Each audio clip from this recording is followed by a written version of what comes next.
예수님의 눈으로. 앨런 에임스의 영적 기록. 1997년 1월 4일. 나는 말없이 앉아서 음식을 입에 대는 둥 마는 둥 하였다. 요한과 큰 야고보는 음식을 아예 입에 대지도 않고 그냥 앉아 있었다. 다른 제자들은 우리가 말을 하고 싶지 않은 것을 눈치채고는 흘끔흘끔 쳐다보기만 할 뿐 가만히 있었다. 얼마가 지나서야 유다가 참지 못하고 입을 열었다. 왜들 이렇게 조용한 거야? 누가 죽기라도 했어요? 유다의 말에 큰 야고보가 울음을 터뜨렸다. 유다가 황당한 표정을 하고 물었다. 내가 뭐 말을 잘못하기라도 했나? 모두 조용히 앉아서 생명의 존엄성에 대해 생각해 보는 것이 좋겠다. 하고 내가 말했다. 장차 죽임을 당할 태아들의 고통을 느끼고 그 태아들의 울음소리를 들으면서 나는 오랫동안 거기 앉아 있었다. 사람들이 허용한 죄에 눈이 어두워져 죄를 알아보지 못하는 사람들을 보았다. 사람들이 자기 자신의 장래를 파괴하는 것을 보고 악마가 웃어대고 있는 것을 보았다. 그때 큰 야고보가 슬픈 곡조의 노래를 부르며 죽은 소녀와 아기를 보살펴 달라고 기도하기 시작했다.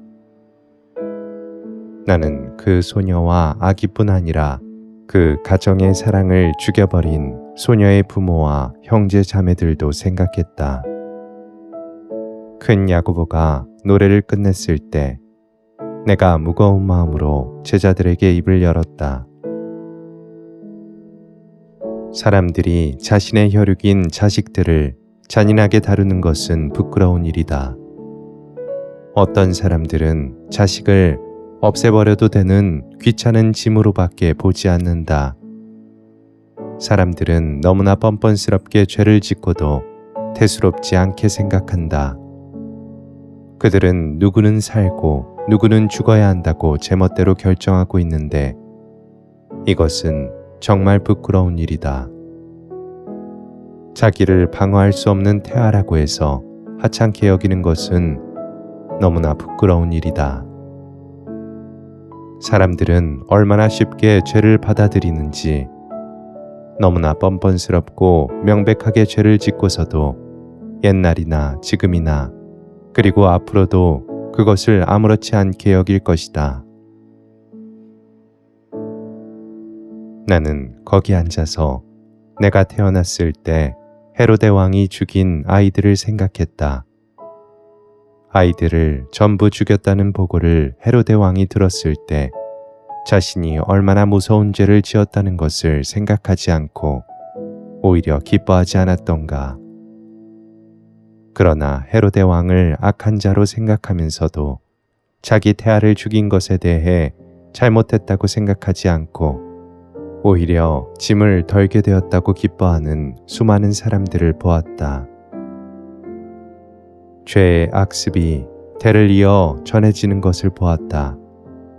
그리고 하느님을 신뢰하면서 하느님께서 주시는 생명의 선물을 귀중히 여기는 착한 사람들이 지닌 사랑을 보았는데 그 사랑도 대를 이어 전해지는 것을 보았다. 언젠가 나의 사랑을 받아들여 모든 사람이 생명의 선물을 귀중하게 여기는 그날이 올 것을 나는 보고 있었다. 깊은 상념에서 깨어나 보니 벌써 저녁이었다. 베드로는 요한한테 그동안 무슨 일이 있었는지를 전해 듣고 상황을 파악하고 있었다.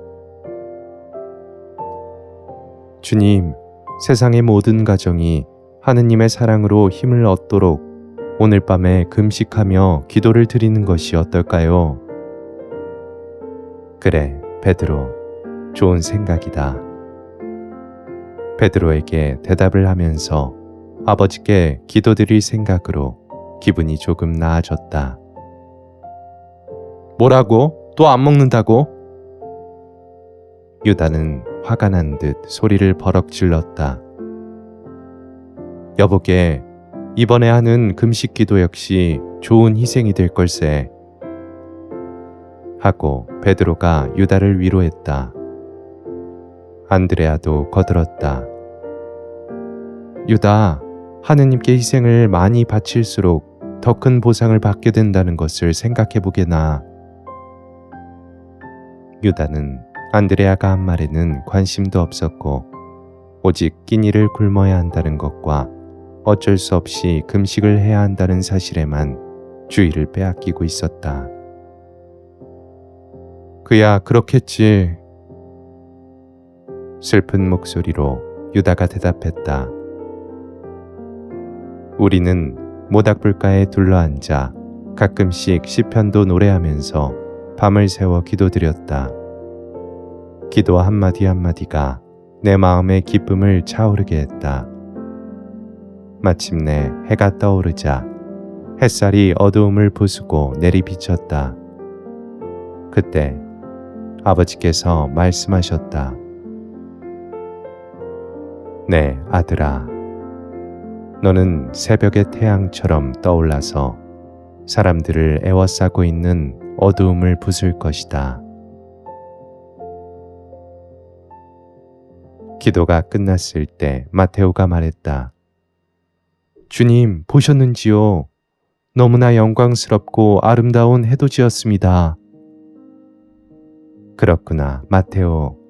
저 해돋이는 가장 영광스럽게 떠오를 아들을 생각나게 한다. 네, 주님. 내 말을 이해하지 못한 채 마테오가 어정쩡하게 대답했다. 갑자기 요란하게 코 고는 소리가 들려 모두들 웃음을 터뜨렸는데 바르톨로메오가 다시 잠이 든 것이었다. 얼마간 쉬어야 할 것 같다. 나는 바르톨로메오를 쳐다보고 미소를 지었다. 모두들 고단해하고 있었다. 제가 식사를 준비할까요? 유다가 물었다. 보통 때는 그렇게 솔선하는 일이 없었던 유다였기에 어지간히 배가 고팠던 것 같았다. 고마운 일이구나. 그러면 우리는 좀 쉬고 있으마. 나는 유다에게 우정어린 미소를 지어주면서 말했다. 유다의 얼굴에 안도의 표정이 스쳐갔다. 유다는 오늘도 못 먹게 될까봐 걱정하고 있었던 것이다. 육신부터 먼저 챙기는 이러한 생각 때문에 많은 사람들이 타락하게 되는 것을 생각하며 나는 사랑하는 마음으로 유다를 쳐다보았다. 아침에 일어나 보니 나와 바르톨로메오만 모닥불가에 남아 있었다. 바르톨로메오가 뒤따라 일어나면서 기지개를 켰다. 아, 잠 한 번 잘 잤네.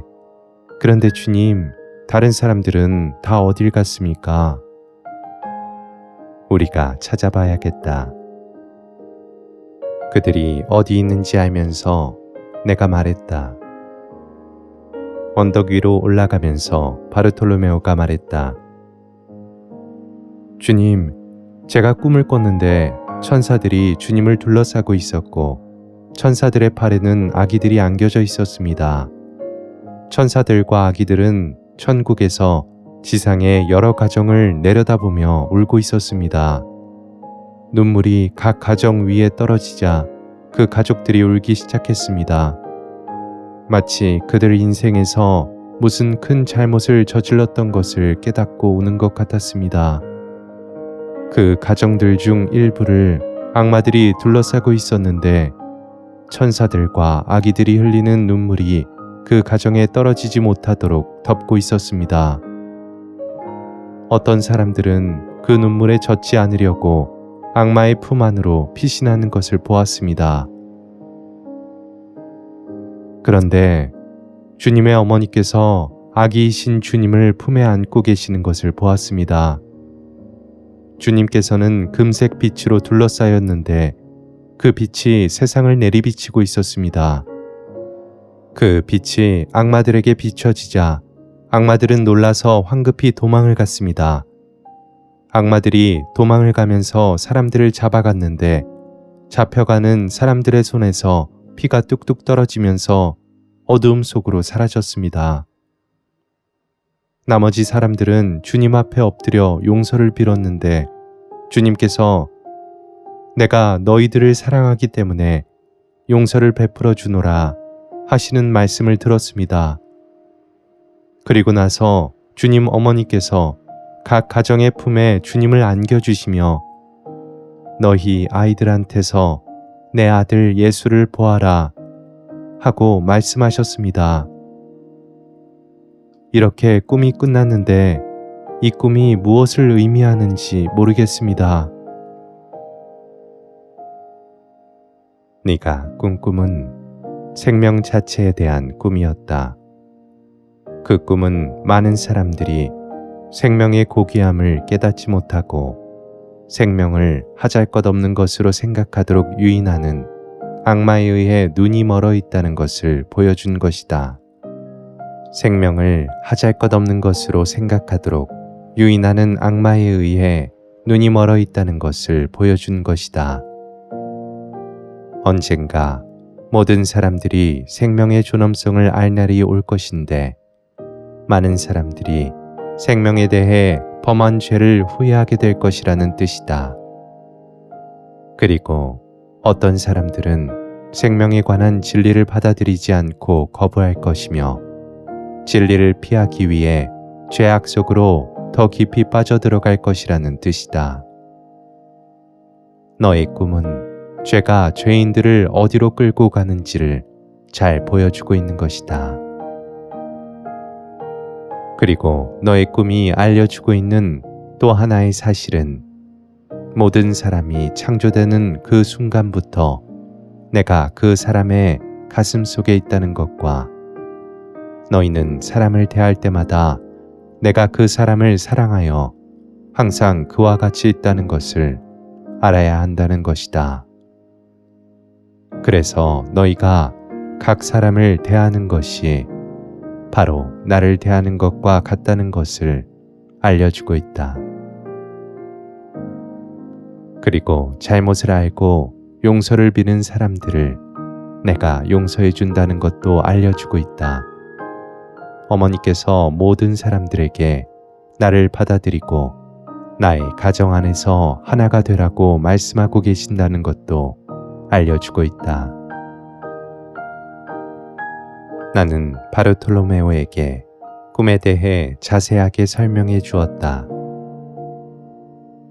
꿈 안에 참으로 많은 뜻이 들어있군요.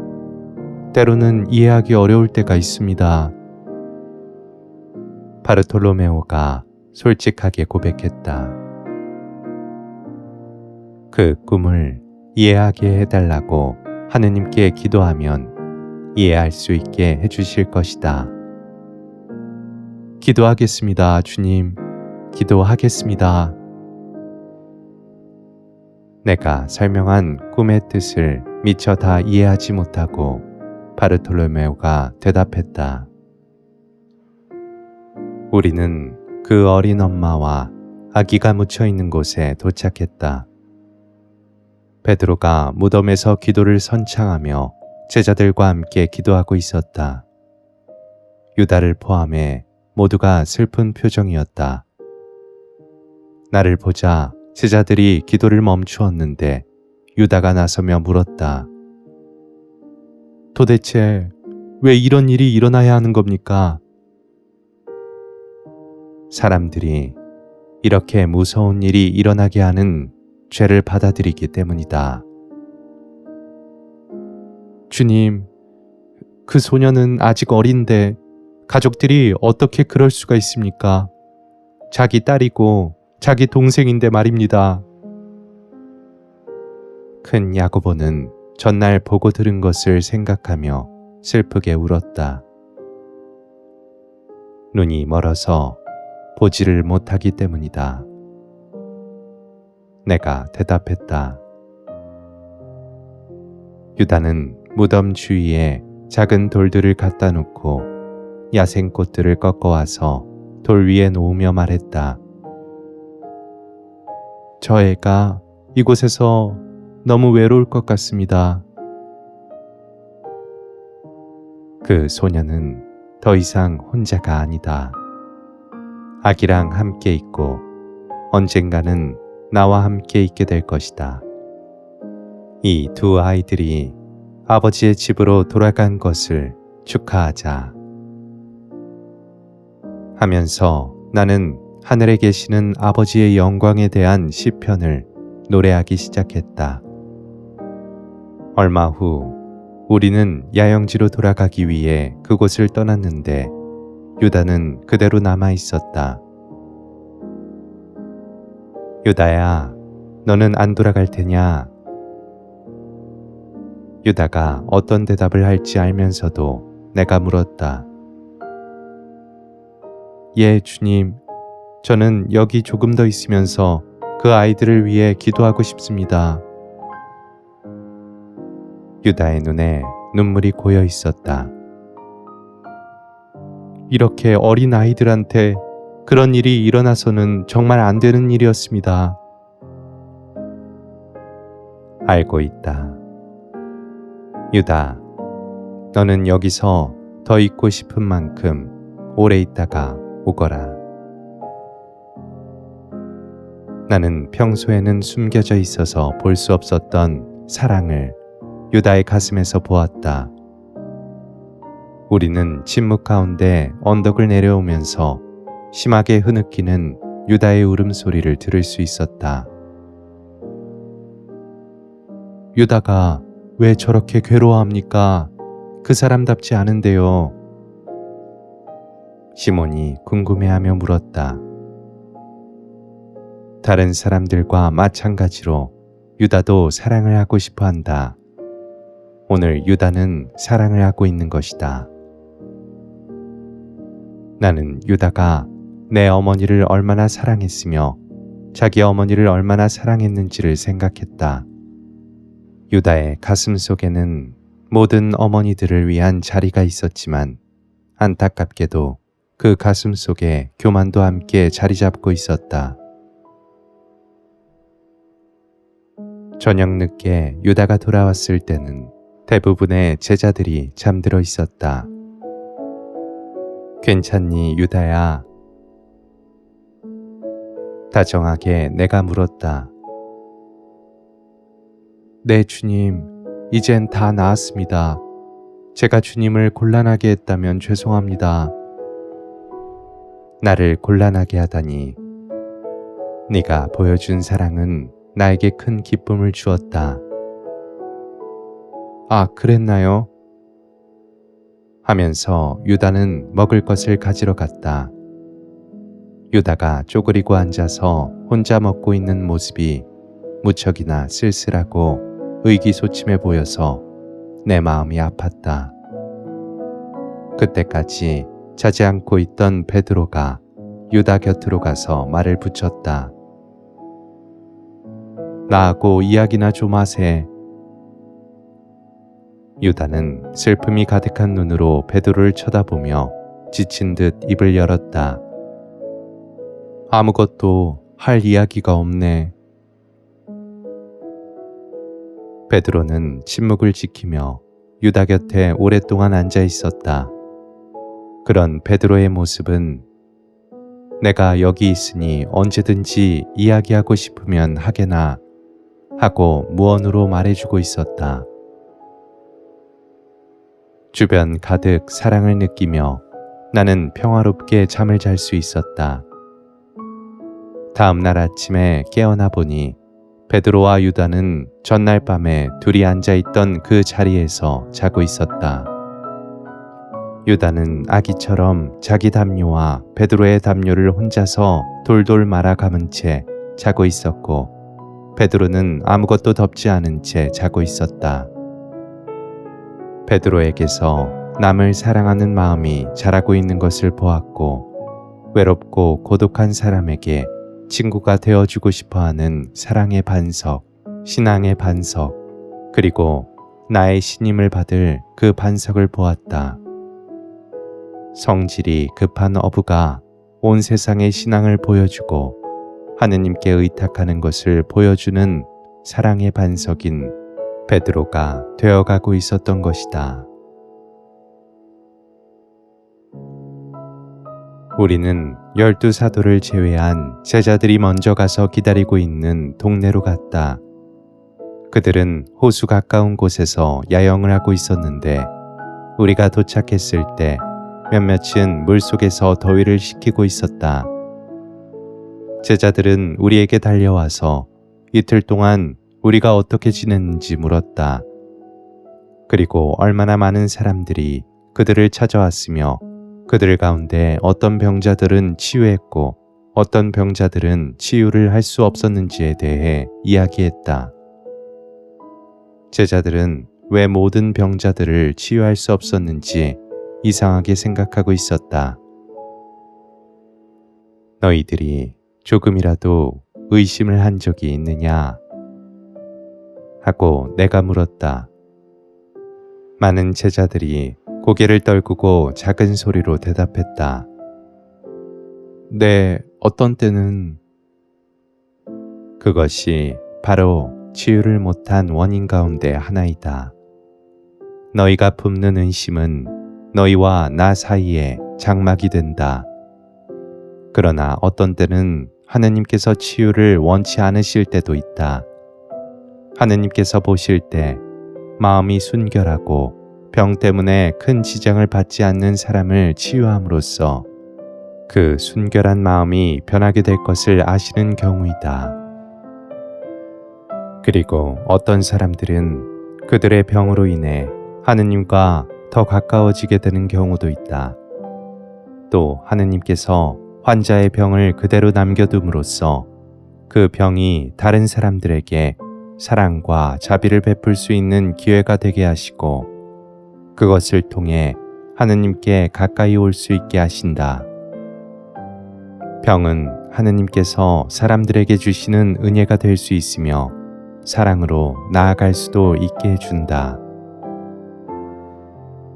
많은 제자들이 알겠다는 표정이었지만 몇몇은 여전히 이해를 못하는 표정이라서 설명을 더 해주었다.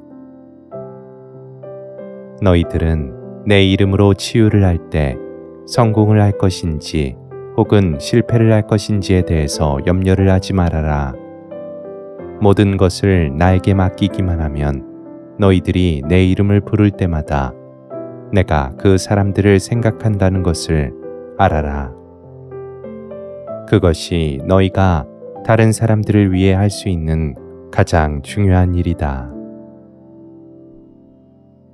옆에서 진지하게 듣고 있던 토마스가 말했다.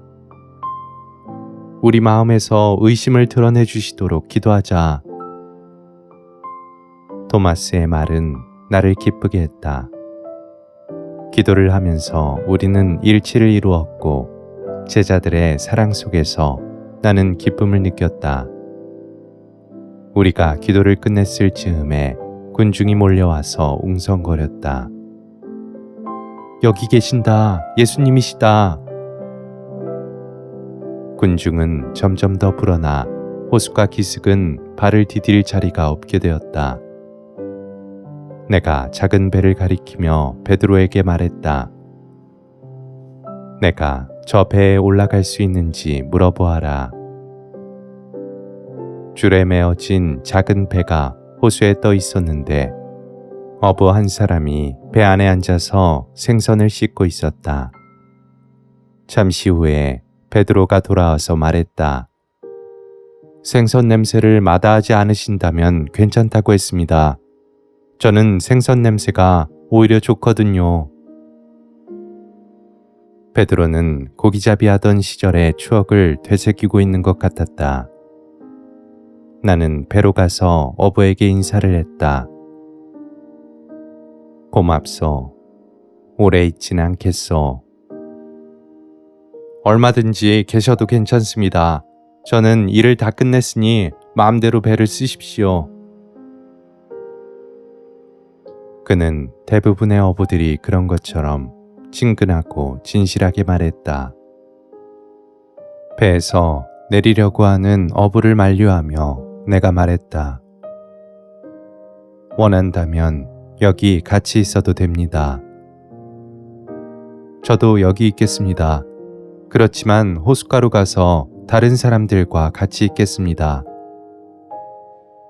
그는 자신이 특별한 대우를 받는 것을 사양하였다. 나는 그에게 고맙다고 인사를 한 다음 배에 올라서서 사람들에게 말하기 시작했다. 여기 모인 분들 중에 내 말을 듣기 위해 오신 분들은 몇 분이나 되십니까? 그리고 치유를 받기 위해 오신 분들은 몇 분이나 되십니까? 사람들이 일제히 합창하듯 저요, 저요 하고 대답했다. 과연 여러분 중에 몇 분이나 하느님을 더 가깝게 알기 위해 이곳에 오셨습니까? 그러나 무엇을 위해 여기에 왔든지 상관없습니다. 여러분은 내 안에서 하느님의 말씀을 찾을 것이고 그 말씀이 여러분을 치유해주고 하느님의 사랑을 더 잘 이해할 수 있게 해줄 것입니다. 내가 여기 온 이유는 하느님을 찾는 사람들에게 하느님의 평화와 기쁨과 사랑을 되찾게 해주기 위해서입니다. 하느님께 대한 열망이 없는 사람들에게 그 열망을 되찾아 주기 위해서 여기 왔습니다. 용서를 구하는 사람들에게 하느님의 자비로우신 용서를 가져다 주기 위해 온 것입니다. 여러분이 어떤 이유로 여기에 왔든지 상관이 없습니다. 다만 무엇이든지 사랑으로 구하기만 한다면 나에게서 그것을 얻게 될 것입니다. 침묵 속에서도 군중의 기대와 흥분이 고조되었고 나의 말도 계속되었다. 치유받고 싶으면 하느님께 치유를 청하십시오. 용서받고 싶으면 하느님께 용서를 청하십시오. 사랑받고 싶으면 하느님께 사랑을 청하십시오. 모든 좋은 것과 희망을 주시는 하느님을 찾으십시오. 내가 배에서 내려 호숫가로 걸어가자 군중들은 여느 때와 같이 외쳤다. 선생님, 치유해 주십시오. 선생님, 제게 손을 대주십시오. 베드로와 제자들이 사람들을 잘 다스려서 소동을 일으키지 않고 질서정연하게 내 앞으로 오게 했다. 나는 베드로에게 지시를 했다. 사람들이 많으니 12 사도들이 나를 도와주었으면 좋겠다. 잠시 후 사도들이 내 곁에 모였다. 나는 양손을 들어 내 치유의 힘, 하느님께서 주시는 치유의 힘이 그들에게 내리도록 강복했다. 치유를 시작한 지 거의 4시간이 지나서야 끝이 났는데 많은 사람들의 병이 나았다. 나는 심한 피로를 느꼈다. 베드로를 불러서 쉬어야겠다고 말하고 있는데 유다가 불쑥 끼어들었다. 주님, 오늘 모인 사람들이 너그럽게 헌금을 했기 때문에 방을 빌려도 되겠습니다. 나는 유다가 아무한테도 기도를 해주지 않고 돈을 모으는 데만 바빴던 것을 알았다. 다른 사람들을 도와주는 것보다 돈이 더 우선이니 얼마나 슬픈 일인가. 나는 배에 가서 좀 자야겠다. 내 말을 듣고 유다가 몹시 실망했지만 옆에 있던 베드로는 나에게 동조를 했다. 괜찮으시다면 주님, 저도 가겠습니다. 괜찮고 말고 베드로, 같이 가자. 우리가 배에 도착했을 때 그 어부는 배 안에 앉아 있었다. 우리가 배에서 잠을 좀 자도 되겠습니까? 베드로가 물었다. 그럼요. 얼마든지 주무십시오. 그런데 저는 아침 일찍 고기잡이하러 떠나야 합니다. 그 어부는 흔쾌히 허락했다. 고기잡이를 하고 싶어하는 간절한 열망을 베드로의 눈에서 보았기 때문에 어부에게 청을 했다. 내일 나의 제자와 같이 고기잡이를 가면 어떻겠소? 저분이 원한다면 얼마든지 같이 가겠습니다. 나를 도와주면 더욱 좋고요. 어부가 승낙하자 베드로가 흥분해서 말했다. 그럼요, 기꺼이 도와드리고 말고요. 어부가 배를 떠나기 전에 말했다. 오늘은 내가 고기를 많이 낚았고 내일은 당신이 많이 낚을 것이오. 그 어부는 내 말이 무슨 뜻인지도 모르면서 고개를 끄덕였다. 다음 날 아침에 베드로와 어부가 고기잡이하러 배를 타고 떠난 뒤 나는 기도를 하면서 호숫가를 거닐었다. 호수를 바라보고 있는데 내 앞에 나타나신 아버지의 모습이 물 위에 반사되어 비쳤다. 물결이 호숫가로 밀려올 때마다 아버지께서 주시는 사랑의 물결이 나에게 밀려오는 듯했다. 멀리서 베드로와 어부가 그물을 당겨 올리는 것이 보였고 가득 잡힌 고기로 그물이 터질 듯했다. 장차 베드로가 내 사랑의 그물로 얼마나 많은 영혼들을 낚을 것인지를 생각하며 나는 미소를 지었다. 그때 마테오가 큰 걸음으로 성큼성큼 다가와서 물었다. 주님, 잠깐 동안 주님과 걸어도 되겠습니까? 그럼 좋고 말고. 반갑게 내가 대답했다. 주님, 어젯밤을 아주 뒤숭숭하게 지냈습니다. 거의 잠을 잘 수가 없었습니다. 마테오가 무거운 표정을 하고서 말했다. 무엇 때문에 잠을 못 잤느냐? 마테오가 무슨 말을 할지 알면서도 나는 걱정스러운 듯 물었다. 주님, 유다가 돈을 따로 갈라놓더니 여기서 멀지 않는 곳에 묻는 것을 보았습니다. 유다가 왜 그런 행동을 하는지 알 수가 없습니다. 그런 일로 걱정하지 말아라. 그렇게 걱정을 하다 보면 그것이 너의 기도를 산만하게 하고 하느님께 대한 사랑을 약하게 하고 다른 사람들에 대한 신뢰를 없어지게 한다. 바로 이런 식으로 한 사람의 죄가 다른 사람을 파괴하면서 퍼져나가는 것이다. 죄를 짓는 사람이 악의 사슬에 얽매여 있다는 것을 알고 그들을 사랑으로 대해 주어야 한다. 죄인을 위해 기도해주고 그들에게 도움을 주어라. 그리고 그들을 결코 비난하지 말아라.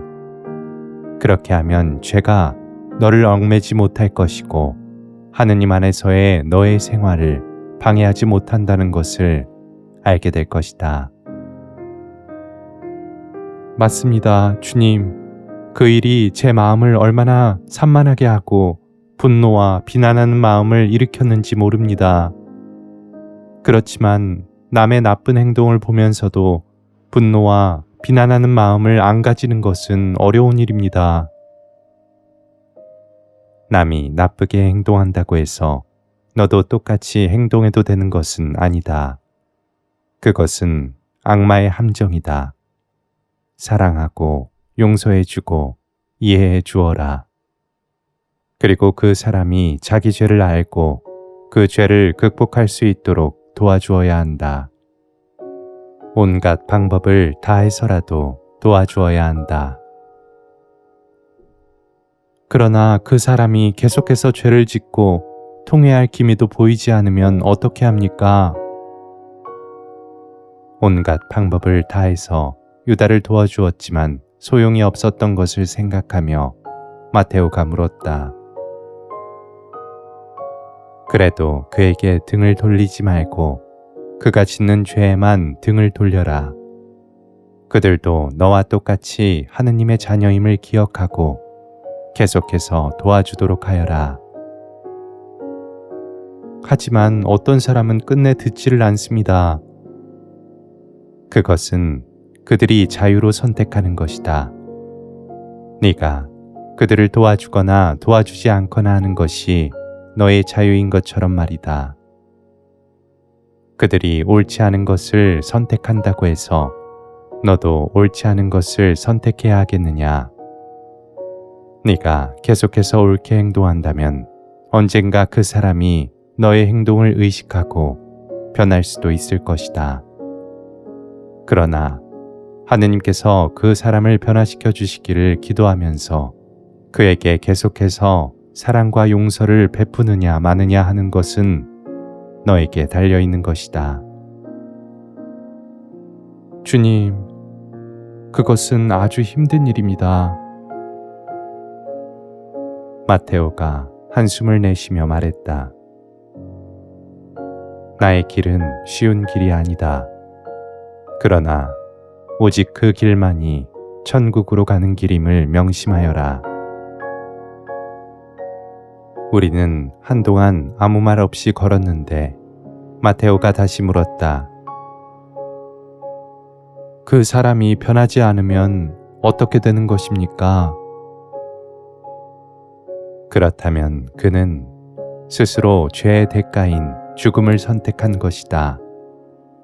죄의 대가는 영원한 고통이고 사랑의 대가는 영원한 생명이다.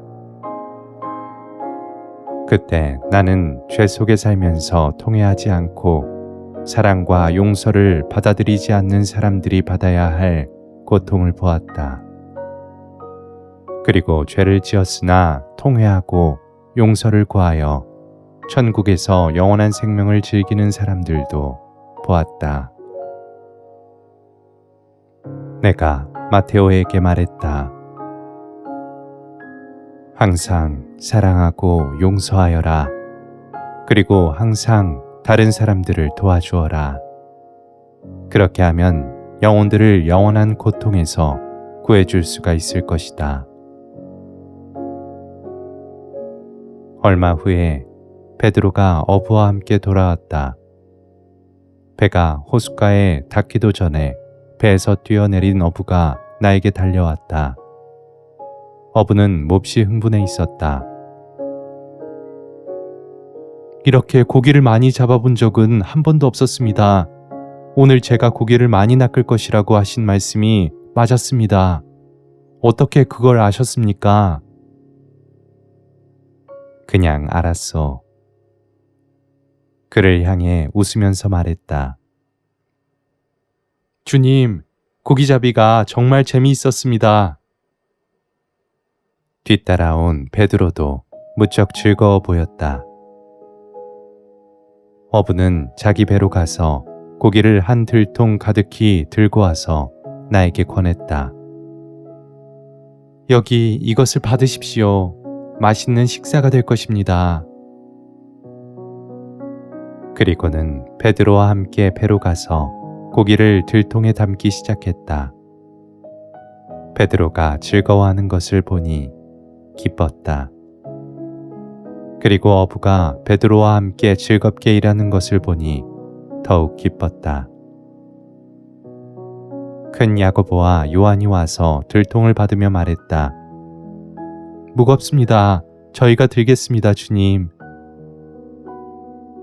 나는 요리를 하는 곳까지 야고보와 요한을 따라가서 말했다. 뜨끈한 생선 요리를 먹으면 좋겠구나. 옆에 있던 안드레아가 말했다. 제가 요리를 하겠습니다. 주님께서는 여기 앉으셔서 좀 쉬십시오. 잠시 후 나는 입안에서 슬슬 녹듯이 맛있는 싱싱한 생선 요리를 먹을 수 있었다. 배불리 먹은 후에 잠시 누웠다가 잠이 들었는데 나를 보러 몰려온 군중들이 설교를 해달라고 소리치는 바람에 잠이 깼다. 나는 들통을 엎고 그 위에 올라선 다음 두 손을 올려 웅성거리는 군중을 가라앉히며 조용히 하라고 손짓을 했다. 웅성거림이 차츰 가라앉고 조용해진 다음 사람들에게 말하기 시작했다. 어제 많은 사람들이 치유를 받았고 오늘도 많은 사람들이 치유를 바라고 있습니다. 여러분은 하느님의 치유의 힘에는 한도가 없다는 것을 아셔야 합니다. 그리고 아무리 많은 사람들이 청하더라도 치유의 힘은 부족함 없이 언제나 넘치고 있다는 것을 알기 바랍니다. 하느님의 힘은 영원하고 하느님의 힘은 끝이 없으며 하느님의 힘은 사랑입니다. 가슴을 열고 진실되고 겸손한 사랑으로 청하십시오. 그러면 하느님께서 여러분의 청을 들어주실 것입니다. 나았습니다. 눈이 보입니다. 갑자기 한눈이 먼 사람이 소리쳤다. 모두의 시선을 받으면서 그 사람은 계속해서 외쳤다. 선생님께서 하라시는 대로 하느님께 청했더니 이제 볼 수 있습니다. 찬미 받으소서 하느님. 감사합니다 선생님. 그때 다리를 절던 한 여인도 소리를 질렀다. 내 다리를 보십시오. 똑바로 펴졌습니다. 똑바로 걸을 수 있어요. 날 좀 보십시오. 찬미 하느님, 찬미 하느님. 그녀는 기쁨에 겨워 빙글빙글 돌면서 하느님을 찬미했다. 곧이어 여기저기서 치유를 받은 많은 사람들이 하느님께 찬미를 드리며 나에게 감사했다. 날이 어두워져서 사람들이 서서히 떠나기 시작했을 때 필립보가 와서 말했다. 주님께서 손도 안 대셨는데 사람들이 다 나았습니다. 그들이 하느님께 마음을 열고 하느님께서 자신들을 치유해 주실 것을 믿었기 때문이다. 그들의 믿음이 강했던가 봅니다, 주님. 그들의 믿음은 보통 사람들과 다를 것이 없다. 어떤 때는 약하다가 어떤 때는 강하다가 하는 믿음이다. 다른 때와 오늘이 달랐던 것은 그들이 마음을 열고 하느님께서 그들을 당신 사랑으로 채우시도록 진심으로 기도했다는 데에 있다. 오늘 치유된 사람들 중에 하느님께 어떤 것을 요구한 사람은 아무도 없다. 그들은 마음을 열고 하느님의 뜻이 이루어지도록 기도한 것뿐이다. 모든 사람들이 그렇게만 한다면 이 세상은 고통과 죄에서 자유로울 수 있을 것이다.